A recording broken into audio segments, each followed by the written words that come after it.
Bom dia. Sei que você gosta de ler a Bíblia. Então nós vamos mergulhar no mar do conhecimento. Você sabe muito bem que quando Jesus nasceu,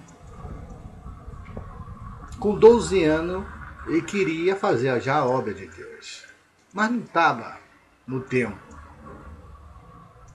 Ele precisava aprender muita coisa sobre o ser humano, sobre as suas fraquezas, suas falhas, né? Viver como uma criança normal. Ele aprendeu também a profissão de carpinteiro, porque o seu pai José era carpinteiro.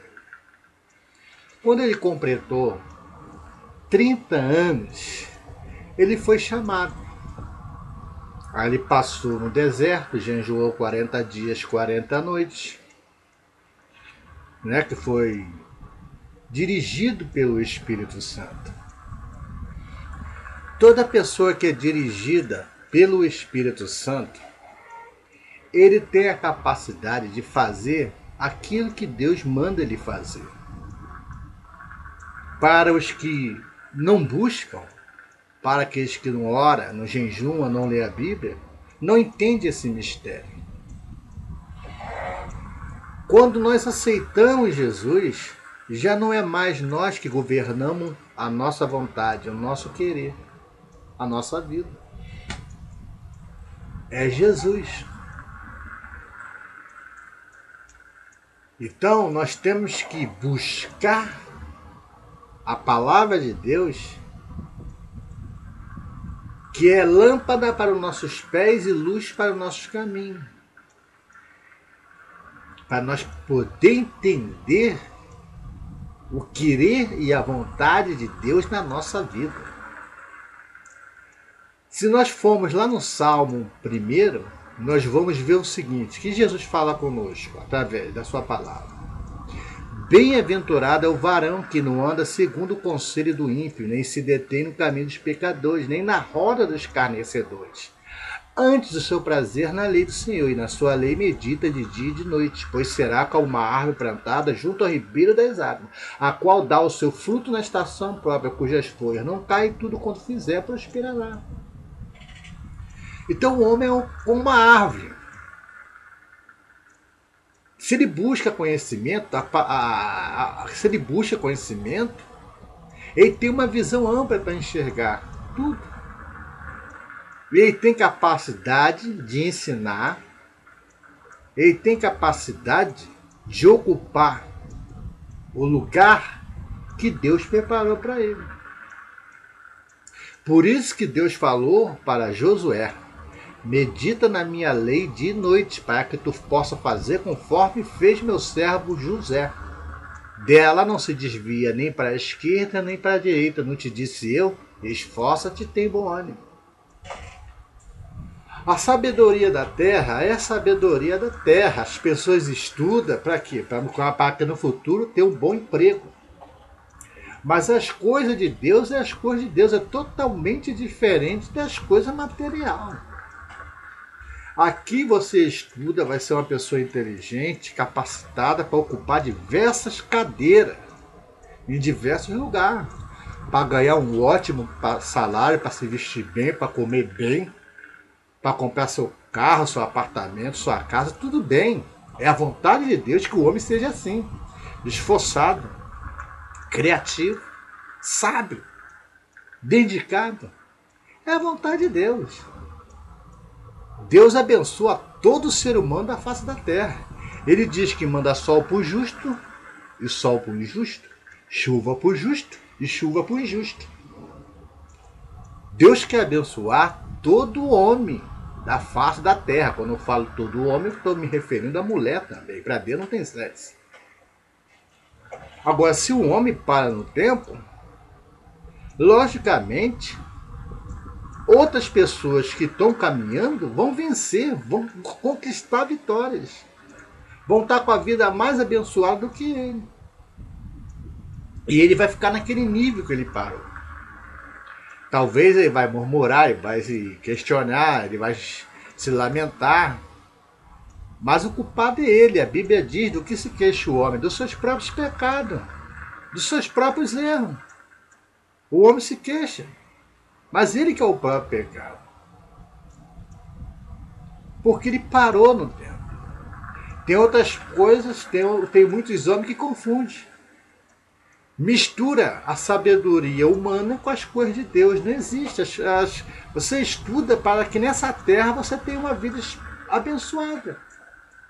Comer bem, se vestir bem, ter sua casa, seu apartamento, seu carro, sua moto, uma conta bancária, tudo bem, isso é normal, é abençoado por Deus, eu entendo isso.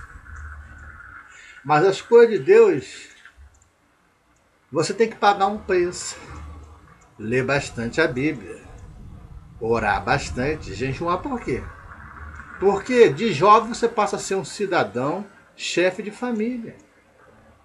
Você passa a ser um instrumento de intercessão. Você tem que orar todo dia pela sua esposa, pelos seus filhos, pelo seu lar, pelo seu emprego, pelos seus vizinhos, pelos seus amigos, para que Deus dê livramento de morte, joga as barreiras por terra e que todos venham sempre se encontrar e ter novidades boas para contar um para com o outro. Então você se torna vaso de intercessão. Deus não chamou você para ser um número sentado no banco de uma igreja. Deus chamou você para ser pescador de homens, para você trazer bênçãos, trazer palavras para mudar um coração de um ser humano. Que muitos seres humanos nessa terra perdem as esperanças até de viver, se prostram, se entrega a bebida, a maconha, o crack, a heroína, êxtase, passa a roubar, passa a matar. Então, se você é evangélico, você tem que buscar a palavra de Deus para você entender o querer e a vontade de Deus. Certo? Por você mesmo você não pode fazer isso, você não tem capacidade para isso. Porque se você botar o joelho no chão, o Espírito Santo te capacita através de Jesus Cristo e o nome de Deus será glorificado. É só você ler a Bíblia que você vai entender. Se você buscar a Deus, pedir a Deus que o Senhor me dê a sabedoria do Espírito Santo para me entender a sua palavra, para que o nome de Jesus na minha vida seja honrado, você vai entender. Muitas pessoas que estão dentro da igreja não entendem a obra de Deus na sua vida. Passa 10, 15 anos dentro da igreja, é a mesma pessoa, não muda em nada. Só na aparência material. A aparência material, ele mudou alguma coisa, pintou o cabelo, passou batom, colocou brinco de 2 quilos na orelha, está andando mais à vontade. Mas aquele que quer morar com Jesus no céu, sabe que tem que pagar um preço na carne. E ele começar a ler a Bíblia, ele vai entender que tem que abandonar muita coisa para que Jesus venha trazer uma libertação completa na sua vida. Você quer ver uma coisa?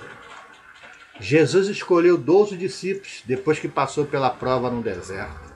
Ele passou pelo mar, foi escolhendo. E um desses 12 se chamava Judas Iscariotes. Acostumava roubar. Para você ver que Judas ficou quase 3 anos com Jesus. Judas viu Jesus curar cego. Judas viu Jesus levantar paralítico, ressuscitar Lázaro, curar a mulher cananense. Judas viu Jesus fazer quase a obra toda. E Jesus já conhecia o coração de Judas e sempre falava por alto: um de vós há de me trair. A gente já estava, bem dizendo, no tempo da graça. Jesus já era a graça. Mas Judas não queria se converter, não queria se libertar dos seus vícios. Ele tinha um vício e estava com Jesus. Participava da Santa Ceia. Estava bem dizer na igreja. Judas era um crente, mas roubava.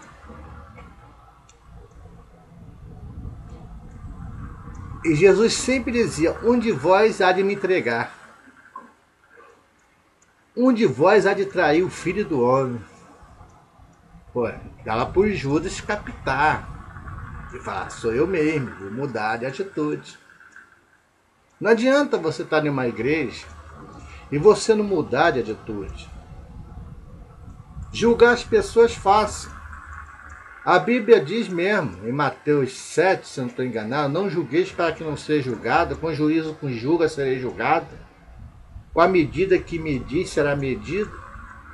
Antes de tirar o orgulho dos olhos do seu irmão, tira a trava da sua.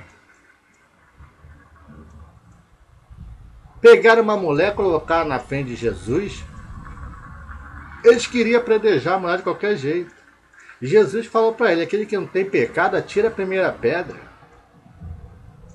Gente, antes de nós querer consertar a casa dos outros, vamos consertar a nossa casa, o nosso telhado.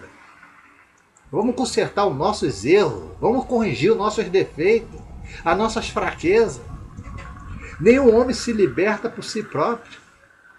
Só através de humilhação, perseverança nos pés de Jesus Cristo.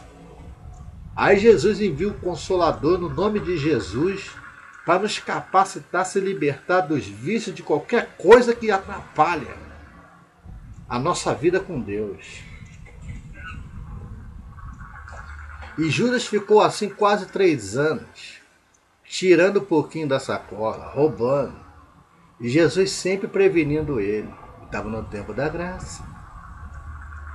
Hoje tem muitas pessoas dentro da igreja achando que vai para o céu da maneira que está, negativo. Se você ler a Bíblia, se eu ler a Bíblia, eu fico até envergonhado. Me escondo atrás de uma pedra porque é tanta fraqueza, tanto erro, é tanta besteira que a gente pensa e fala, que nós só vivemos em cima dessa terra por causa da misericórdia de Deus, que já era para estar no inferno há muito tempo. O que você espera desse mundo? A única coisa que eu espero desse mundo é a Terceira Guerra Mundial, certo? É o julgamento de Deus, a vinda de Jesus. A vinda de Jesus e a Terceira Guerra Mundial. Porque passando isso, você vai ver, vai ser um mundo de destruição.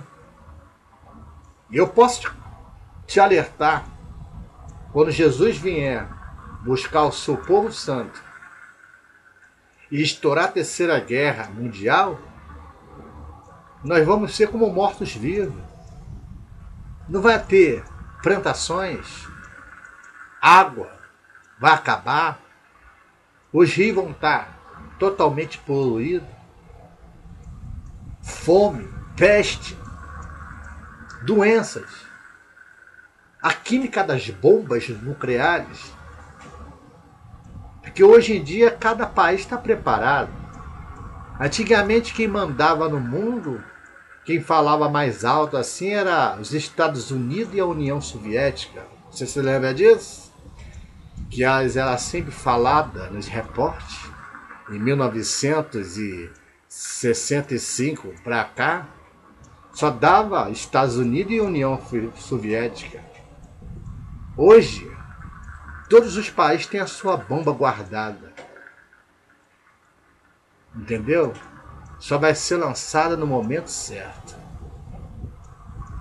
Se nós formos entrar nisso aí, tem muita coisa para contar. E para você ver que Judas não se converteu, andou com Jesus, sentou na mesa de Jesus, participou do corpo de Jesus, do sangue de Jesus, viu todos os milagres. E ainda Jesus falou para ele claramente, para ele se converter na última ceia. Aquele que bota a mão no meu copo, esse vai me trair. E ele botou. Se converteu, se libertou. Não pôde, porque Satanás tinha entrado já no coração dele. Quando ele viu que Jesus foi preso e condenado e morto numa cruz, sabe o que ele foi fazer? Se enforcar. Morreu, desceu para o inferno. E assim são milhares de sábios em si próprio. Aqueles que se acham sábio demais, inteligente demais, por causa da sua cultura. A única coisa que Jesus quer do nosso coração é que nós se humilhamos, reconhecemos que nada somos, que nada podemos fazer. O próprio Jesus disse que sem mim nada podeis fazer. É isso que Jesus quer. Em vez de você dar festa na sua casa, faz um culto. Convida os amigos, convida os irmãos. Trazer uma mensagem dentro do seu lar. Colocar as crianças no meio, orar pelos seus filhos. Interceder pelo seu patrão, pelo seu trabalho, pelos seus vizinhos. Reunir um grupo de jovens, sair para visitar as pessoas na rua. Que eu já fui um mendigo, eu já fui um alcoólatra. Eu já mendiguei o pão de cada dia na rua. E as pessoas passavam por cima de mim. Quando eu pensava que eu estava abandonado, Jesus estava ali comigo. E até o dia de hoje, Jesus está comigo porque Ele me deu mais um dia de vida. E Ele foi fiel comigo até o fim. Até o dia de hoje, Ele está sendo fiel. Eu que não sou fiel com Ele. Tenho minhas fraquezas e falhas, mas Ele tem sido fiel comigo. Ele tem poupado a minha vida, tem me honrado no meio de meus inimigos, aqueles que zombam, criticam, aqueles que já fizeram tanto trabalho de macumbaria para mim, feitiçaria, estou envergonhado. Porque se você está debaixo da mão potente de Deus e tem uma família que ora, que busca a Deus, Deus te guarda. E se você se humilha, você sempre será exaltado. E se você ler a Bíblia, você sempre terá uma visão ampla para enxergar em tudo que está em sua volta. Porque em nosso redor estão os anjos nos guardando. Mas em nosso derredor estão os demônios brandando como leão, procurando aquele que possa tragar. Eu falo uma coisa com toda sinceridade. A pessoa que não lê a Bíblia, que não jejum na hora, eu tenho pena dele. Porque o próprio Jesus disse: conhecereis a verdade e a verdade vos libertará. Para ir para o céu, você tem que renunciar à terra. Certo? Se você não fizer isso, Jesus também não vai poder fazer nada por você. A oportunidade Ele pode te dar até 50, 60, 70 anos. Mas quando chegar a minha hora e a sua hora de descer a sepultura, só eu e você sabem para onde nós iremos. Jesus já fez a parte dele no céu e o Espírito Santo está fazendo. Que nem Judas. Judas ficou quase 3 anos com Jesus. Não se converteu porque não quis. E tinha motivo para se converter. Porque estava diante de um Deus santo e puro. O próprio Deus se fez de carne e habitou no meio do homem. Assim diz em João 1, Evangelho. Ele não se converteu porque não quis. Eu falo para você, é difícil. Quando o homem pega um vício, pega um costume, é difícil. Se não é misericórdia de Deus na vida desse homem ou dessa mulher, eles descem para a sepultura, da sepultura caem no inferno. Eu vou falar uma coisa para você, eu que estou aqui pronunciando Jesus. Tá, 99% eu tenho certeza que posso ir para o inferno do que para o céu. Eu tenho fé de 5% só. Sabe por quê? porque eu nasci no pecado. Se eu não vigiar com a minha mente, que é tantos pensamentos que invade, se eu não vigiar com meus olhos, que a gente vê tanta besteira nas ruas, quando chega em casa eu ligo a televisão, a internet, se eu não guardar a minha língua, a gente fala tanta besteira. Se eu não pedir Jesus para guardar os meus ouvidos, a gente ouve tanta besteira. Se eu não pedir a Deus para guardar meu coração, acaba entrando a mágoa, a tristeza, a angústia, rancor, ira, revolta, adultério, fornicação. É por isso que eu falo. Eu tenho certeza de 90% que eu estou preparado para ir para o inferno do que para o céu. E aí? Só Jesus para mudar esse 90% de esperança de ir morar na glória com Ele. Porque nenhum homem consegue chegar onde Deus quer se Jesus Cristo não capacitar através do Espírito Santo. Aprenda isso. Não pensa você que só porque você está na igreja com a Bíblia na mão que você vai para o céu. Ao contrário, Judas estava na igreja principal que era Jesus. E Jesus deu oportunidade para ele. E ele ganhou o inferno de mala e cunha. Que você possa meditar na palavra de Deus antes de pronunciar alguma palavra. Porque a palavra de Deus ela é fiel e verdadeira. E ela se cumpre na vida do ser humano. Eu agradeço por essa oportunidade e aqui termina a terceira mensagem. No nome de Jesus Cristo e uma boa tarde.